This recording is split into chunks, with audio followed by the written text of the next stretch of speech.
Hello, Professor Lindsay. My name is Helen Mayorga, and for my final project, I decided to make a video and pretty much compare the current coronavirus with the Spanish flu that happened back in 1918. So I'm gonna list some of the things that I find are similar to the Spanish flu with the COVID-19 and maybe a few differences that I find. And at the same time, I would want to kind of give my perspective on what has been happening and I guess how much it has impacted or how I think it has impacted everybody.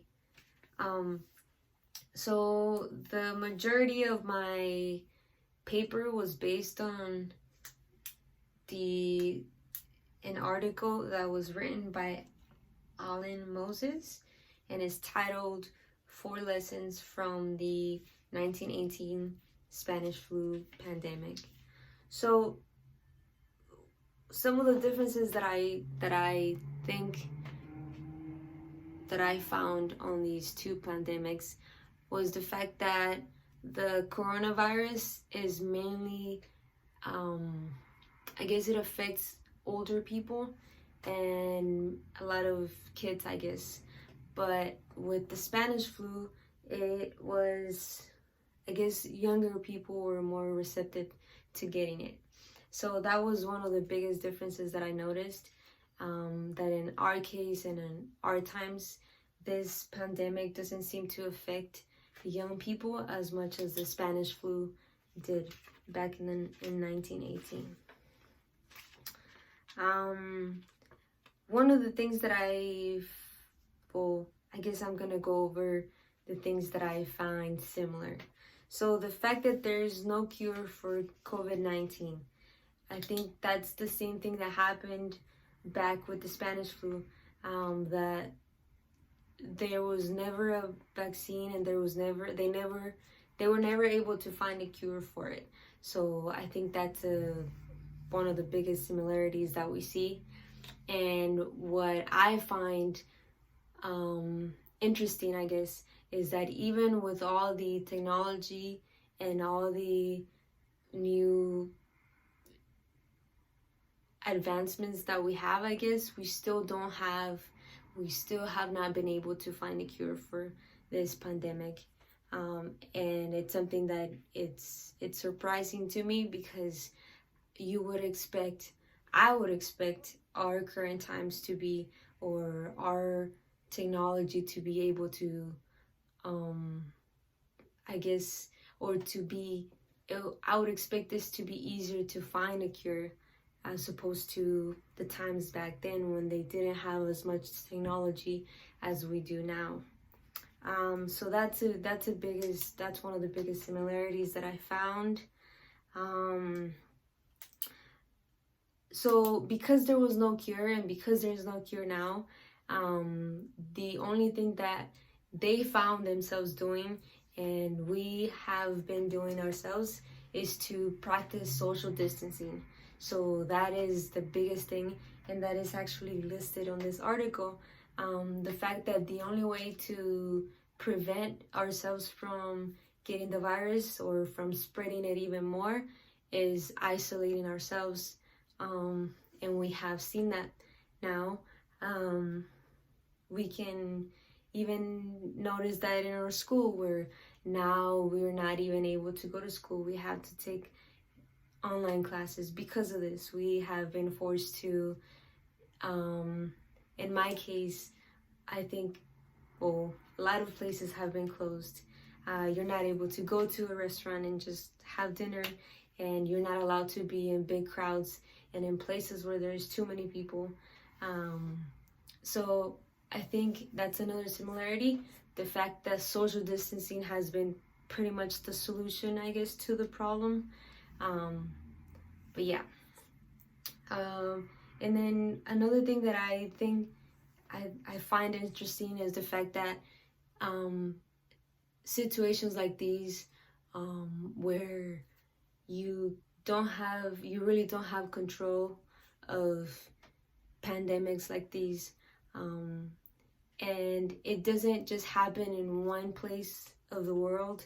It doesn't just happen, in this case, it didn't just happen in the US. You see it happening all throughout the world. And you see people from different races, different kinds, different backgrounds being affected by it. So I find that to be so interesting, because we a lot of the times don't we tend to separate ourselves from other people. We tend to think that we're better than other people, or we see racism happening almost every day. But when it comes to situations like these, I guess you realize that in reality, we're all the same, and we are all vulnerable to things like this, I guess. So I find that interesting, the fact that such pandemic doesn't discriminate, and everybody and anyone can pretty much be affected by it. So that is one thing that I wanted to address. Another thing that I found interesting about the Spanish flu was the fact that it was kind of underestimated at first, I guess. They didn't think that it was as serious as it was. They thought that it was just a flu that was going to go away, and it wasn't going to impact as many people as it did. And at the time that this actually happened, viruses weren't even a thing, and they didn't even realize how much of an impact this was going to have and how many victims this was going to take. And I think that that's another thing that I think happened with coronavirus. I think that the US was not one of the first countries that was affected by it. We saw it in China, we saw it in other places of the world before we got to see it in the US. And even with that, we still kind of weren't ready for it. I guess it's almost as if our government didn't think that this was going to affect us as much as it has, or that it was going to go for a long time as it has, I guess. So I find that to be another similarity, because I think that, and even now, I think there is still people that don't take it as serious as it is, or don't think that it is a threat, as it has been, and it has affected so many people. It has affected everybody. You see people that are out of a job because of it. So that is another similarity that I found interesting. The fact that sometimes we underestimate things like these, and we think that we have control of those things.